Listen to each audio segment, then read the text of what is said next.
सुबह के 4 बज रहे थे और मेहुल आराम से सो रहा था। तभी उसके पास एक कॉल आता है और उसे पता चलता है कि एक लैब के अंदर आग लग गई है और लैब के अंदर एक साइंटिस्ट फंसा हुआ है। मेहुल तुरंत अपनी कार से लैब पहुंच जाता है।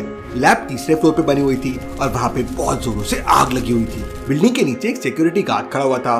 मेहुल तुरंत उसके पास जाता है। सर, मैंने ही आपको कॉल किया था, मैं इस बिल्डिंग का सिक्योरिटी गार्ड हूँ। अंकल, ये आग कैसे लग गई और आप उस वक्त क्या कर रहे थे? सर, किसी ने मुझे पानी के साथ नींद की गोली खिला दी, इसलिए मैं सो गया था। Interesting, very very interesting. इसका मतलब किसी ने जानबूझकर आग लगाई है। अंकल, इस वक्त लैब के अंदर कौन कौन मौजूद है? सर, इस वक्त लैब के अंदर केवल डॉक्टर मनोहर काम कर रहे हैं, लेकिन वो अभी तक बाहर नहीं आए हैं। उनकी जान खतरे में है, इसलिए मैंने आपको कॉल लगाया। मेहुल तुरंत बिल्डिंग के तीसरे फ्लोर पे पहुंच जाता है, लेकिन वो लैब के अंदर नहीं जा पाता क्योंकि आग की लपेटें बहुत तेज थी। मेहुल को डॉक्टर मनोहर की आवाजें जोर जोर से आने लगती है। डॉक्टर मनोहर, आप कहाँ पर हैं? मैं आपको बचाने आया हूँ। तभी लैब के अंदर से डॉक्टर मनोहर के चिल्लाने की आवाज आती है, बचाओ बचाओ। मुझे कैसे भी करके लैब के अंदर जाना होगा, डॉक्टर मनोहर की जान खतरे में है। मेहुल को सामने 3 रास्ते दिखाई देते हैं जिससे वो लैब के अंदर जा सकता है। लॉजिकल आदमी क्या बता सकते हैं मेहुल तीनों में से कौन सा रास्ता ले सकता है? सोचिए सोचिए।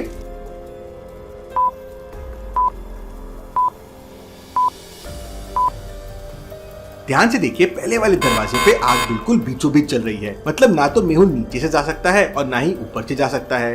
दूसरे रास्ते पे आग बहुत ही तेज लग रही है और आग ने पूरे दरवाजे को कवर कर लिया है। लेकिन तीसरे दरवाजे को ध्यान से देखिए, आग केवल ऊपर की तरफ है, मतलब नीचे से जाया जा सकता है। मेहुल के बाजू में एक स्केटबोर्ड पड़ी हुई थी। मेहुल स्केटबोर्ड पे लेट जाता है और तीसरे दरवाजे के नीचे से लैब के अंदर पहुंच जाता है। लेकिन लैब के अंदर भयंकर आग लगी हुई थी। यहाँ तो बहुत भयंकर आग लगी हुई है। अगर मैं अंदर गया तो मेरी भी जान खतरे में हो सकती है, लेकिन मुझे कैसे भी करके डॉक्टर को बचाना है। मेहुल लैब के अंदर जाने के लिए कोशिश कर रहा था कि तभी अचानक लैब के अंदर धमाके होने लगते हैं। आग केमिकल तक पहुंच चुकी थी तो धमाके बढ़ जाते हैं। मेहुल तेजी से स्केटबोर्ड चलाता है और लैब के बाहर आ जाता है। लैब के अंदर एक के बाद एक धमाके बढ़ते जा रहे थे। वहाँ फायर ब्रिगेड भी आ जाती है और थोड़ी ही देर में आग बुझा देती है। पता नहीं डॉक्टर मनोहर के साथ क्या हुआ होगा। मेहुल तुरंत लैब के अंदर जाता है, लेकिन सारी लैब जल चुकी थी और डॉक्टर मनोहर की डेथ हो गई थी। मेहुल डॉक्टर मनोहर की डेड बॉडी को अच्छी तरह से चेक करता है, लेकिन उसे कोई सबूत नहीं मिलता। मेरी आंखों के सामने डॉक्टर मनोहर जलकर मर गए, मैं खूनी को बिल्कुल नहीं छोड़ूंगा। थोड़ी देर बाद उस बिल्डिंग का मैनेजर वहाँ आ जाता है। मैनेजर, मुझे सच बताओ, डॉक्टर मनोहर को किसने मारा है? सर, मुझे नहीं पता सर, केवल गिने चुने लोगों को ही पता था कि डॉक्टर मनोहर सुबह सुबह लैब के अंदर आते हैं। Interesting, very very interesting. इसका मतलब खूनी को पता था कि डॉक्टर मनोहर सुबह के 4 बजे लैब के अंदर अपना काम कर रहे होंगे, इसलिए उसने लैब में आग लगा दी। मेहुल सीसीटीवी फुटेजेस चेक करता है। आग लगने के बाद कैमरा जल चुका था, इसलिए उसके बाद के फुटेजेस अवेलेबल नहीं थे। लेकिन ठीक 4 बजे जब मनोहर लैब के अंदर आए थे, उसका एक सीसीटीवी फुटेज मेहुल को मिल जाता है। इसके बाद मेहुल कल के फुटेजेस चेक करता है तो वहाँ मेहुल को एक क्लू मिल जाता है। लॉजिकल आदमी, क्या आप इन दोनों फुटेजेस को देख के बता सकते हैं मेहुल को क्या क्लू मिल गया? सोचिए सोचिए।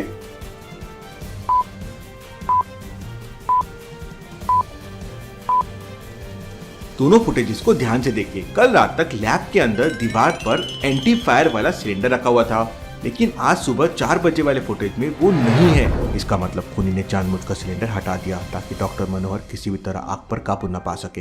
लेकिन डॉक्टर मनोहर ने आग लगने के बाद भागने की कोशिश क्यों नहीं की? वो लैब के अंदर ही क्यों फंस गए?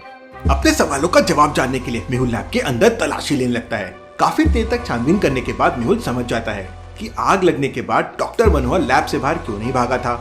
लॉजिकल आदमी, क्या आप ध्यान से सारी चीजों को ऑब्जर्व करके ये बता सकते हैं? सोचिए सोचिए।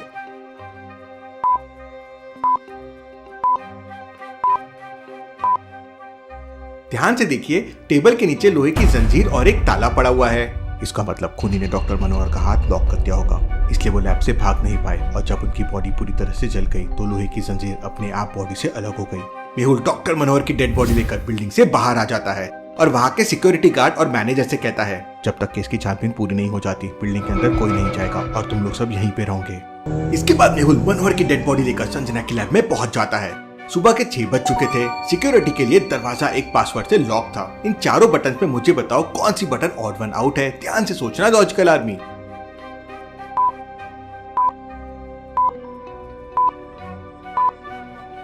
कार को छोड़कर बाकी तीनों ब्लू कलर के हैं, लेकिन कार व्हाइट कलर की है। मेहुल फोन नंबर के बटन प्रेस करता है और लैब के अंदर चले जाता है। मेहुल डेड बॉडी को लैब के अंदर रखकर डॉक्टर संजना के लिए एक वॉइस मैसेज छोड़ देता है और वहाँ से निकल जाता है। मेहुल तुरंत उसी बिल्डिंग में वापस पहुंच जाता है जहाँ लैब के अंदर आग लगी थी। मेहुल सबसे पहले वहाँ के मैनेजर से पूछताछ करता है। मैनेजर, मुझे सच सच बताओ, क्या डॉक्टर मनोहर का किसी के साथ झगड़ा हुआ था? सर, डॉक्टर मनोहर बहुत ही अच्छे इंसान थे, उनका कभी किसी के साथ झगड़ा नहीं हुआ, लेकिन पिछले 4-5 दिनों से उनका एक दोस्त अक्सर उनसे मिलने आता है। Interesting, very very interesting. मुझे उस आदमी की फोटो चाहिए। मैनेजर अपने लैपटॉप से उस आदमी का फोटो दिखाता है। शाबाश मैनेजर, अब मैं इस आदमी का पता लगा लूंगा। मेहुल तुरंत सोनिया को वो फोटो भेज देता है।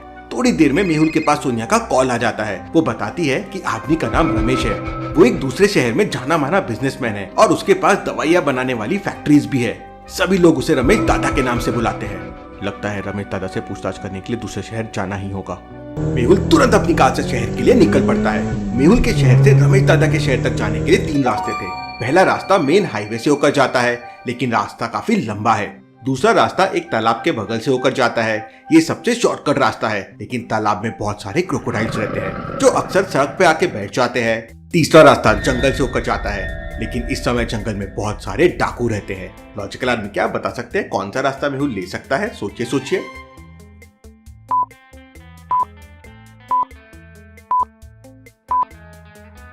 वैसे तो जंगल वाला रास्ता मेहुल बिल्कुल नहीं लेगा, क्योंकि वहाँ डाकू है और इस समय वो एक दूसरे केस में है। अलग लफड़े में क्यों पड़ना चाहेगा? पहला रास्ता भी गुड है, लेकिन दूसरा रास्ता तो शॉर्टकट है और मेहुल ने इस वक्त स्वेटर पहन रखा है, मतलब बाहर बहुत ठंडी होगी और इतनी ठंडी में सुबह सुबह क्रोकोडाइल तालाब के बाहर नहीं आएंगे, क्योंकि सुबह सुबह तालाब का पानी गर्म रहता है, इसलिए सारे क्रोकोडाइल्स पानी के अंदर होंगे, तो रास्ता बिल्कुल साफ होगा। मेहुल तालाब के बगल वाले रास्ते से दूसरे शहर में पहुंच जाता है। मेहुल दूसरे शहर में जाते ही सबसे पहले रमेश दादा की दवाई वाली फैक्ट्री में पहुंच जाता है। मेहुल फैक्ट्री के बाहर अपनी गाड़ी खड़ी कर देता है और अपने कपड़े बदल लेता है ताकि कोई उसे पहचान ना सके। मेहुल दूसरे कपड़े पहन के फैक्ट्री के अंदर जाने लगता है तो फैक्ट्री के बाहर 2 बॉडीगार्ड खड़े हुए थे।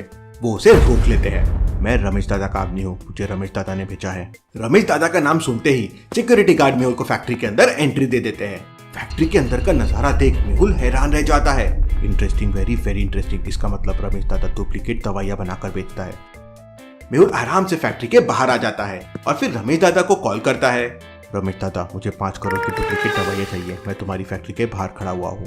10 मिनट के अंदर रमेश दादा फैक्ट्री के बाहर पहुंच जाता है। मेहुल उसे पकड़ लेता है और पुलिस को कॉल कर देता है। पुलिस फैक्ट्री पे छापा भी मार देती है। रमेश दादा, सच सच बताओ, तुम डॉक्टर मनोहर से मिलने क्यों गए थे? तो रमेश दादा बताता है कि डॉक्टर मनोहर के पास एक बहुत ही अच्छा फॉर्मूला था, जिसकी मदद से बहुत ही कम लागत में डुप्लीकेट दवाइयाँ तैयार की जा सकती थी और उन दवाइयों की कीमत मार्केट में लाखों में होती थी। लेकिन डॉक्टर मनोहर ने वो फॉर्मूला उसे नहीं दिया, इसलिए उसने लैब के अंदर आग लगवा दी।